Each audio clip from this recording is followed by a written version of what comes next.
Cerca de 30% dos imóveis ainda são adquiridos em contratos de gaveta. Apesar de comum, essa prática não é segura e traz sérios riscos. Quais são os problemas e como regularizar o seu imóvel? Como o judiciário lida com essa modalidade de negócio e reconhece o direito de propriedade? Esses são os principais temas de hoje do Pensamento Jurídico, uma produção da Associação dos Magistrados Mineiros, a AMAGES. Para falar sobre o assunto, nós vamos conversar com a juíza Renata Bonfim Pacheco, que substitui na 27ª Vara Civil de Belo Horizonte. Ela é magistrada há 14 anos e já passou por 6 comarcas: Itajubá, São Lourenço, Santa Rita de Sapucaí, Resplendor, Manhuaçu e Belo Horizonte, onde está há 1 ano e meio. Doutora Renata, obrigado pela presença. É um prazer recebê-la aqui no Pensamento Jurídico.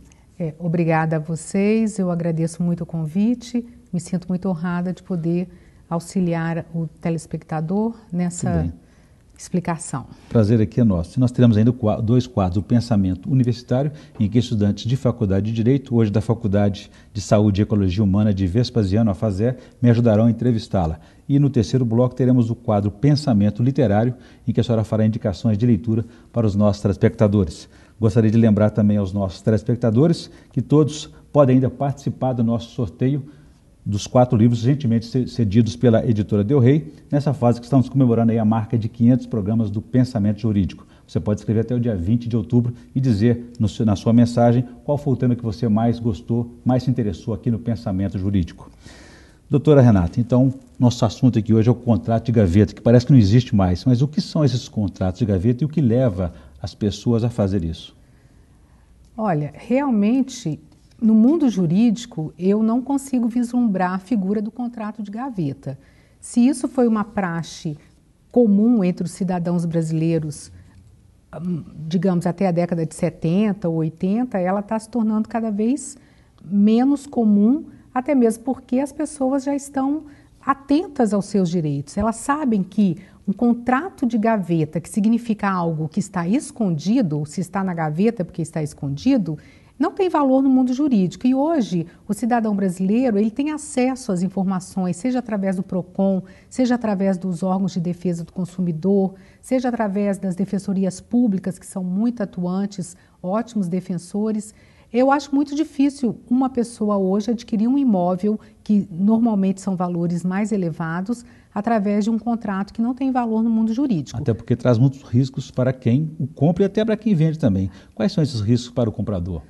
Com certeza, se o contrato ele não está público, seja por um instrumento de particular, assinado entre as partes e firmado por 2 testemunhas, ou um instrumento público de um cartório de notas, essa pessoa não tem garantia alguma. Muitas vezes ela investe um dinheiro, ela entrega uma importância elevada para o eventual vendedor e depois ela não tem o imóvel de volta. Como ela vai provar na justiça que foi feito tudo isso? Ou seja, ela passa a vida toda construindo um sonho e de um dia para o outro o pesadelo vem com a rapidez imensa, Com certeza. Né? Então eu acho assim que o Brasil já é um país onde todo e qualquer cidadão tem condição de ter conhecimento jurídico necessário para efetuar uma compra de um apartamento, de uma casa, de uma sala comercial, realizar o seu sonho imobiliário. Quais são os cuidados que a senhora recomenda à pessoa na hora de adquirir um imóvel no valor desse montante? Olha, o cuidado para adquirir um imóvel é o mesmo que você teria para adquirir um bem imóvel, um carro, até mesmo um pão na padaria. Você tem que saber o que você está fazendo. Você tem que conhecer a idoneidade financeira, se é uma construtora. Procure saber, essa construtora está entregando os imóveis, essa construtora está adimplente com seus imóveis. Você tem que...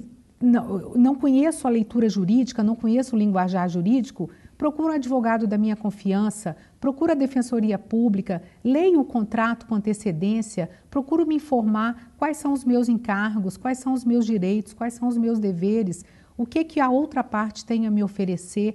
É um mundo desconhecido, um mundo jurídico... É preciso recorrer, então, a um especialista, no caso, uma orientação importante. Eu penso, Orion, que uma orientação jurídica, hoje, no mundo moderno, em pleno século XXI, é essencial para a vida de qualquer um de nós.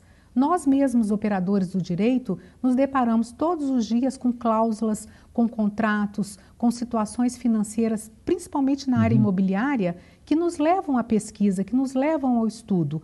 Imagine um leigo. Então, se eu quero investir Um exemplo, R$300 mil na compra de um imóvel, muitas vezes é tudo que eu adquiri na minha vida. A vida toda. Custa eu fazer uma consulta de 2 horas, 1 hora com um especialista? Ainda que tenha algum custo, que seja, né, pequeno, mas isso é importante nessa hora. Sim, se você é uma pessoa que tem condição, você vai procurar um advogado da sua confiança, mas se não, as defensorias públicas estão muito bem aparelhadas.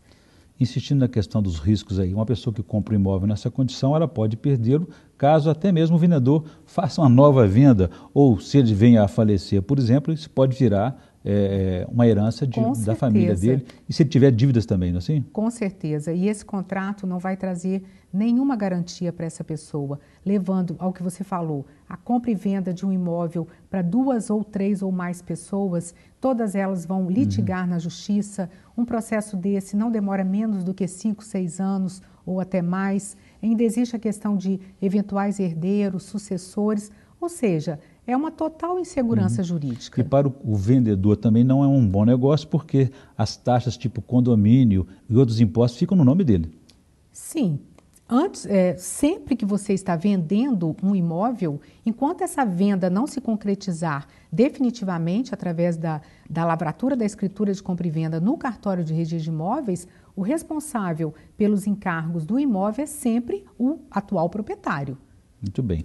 Doutora Renata, eu vou fazer um pequeno intervalo. Gostaria que no próximo bloco a senhora explicasse um pouco também para a gente sobre a situação, como fazer para regularizar um imóvel nessas condições. E vamos discutir um pouco também sobre locação, os direitos do locatário e do locador.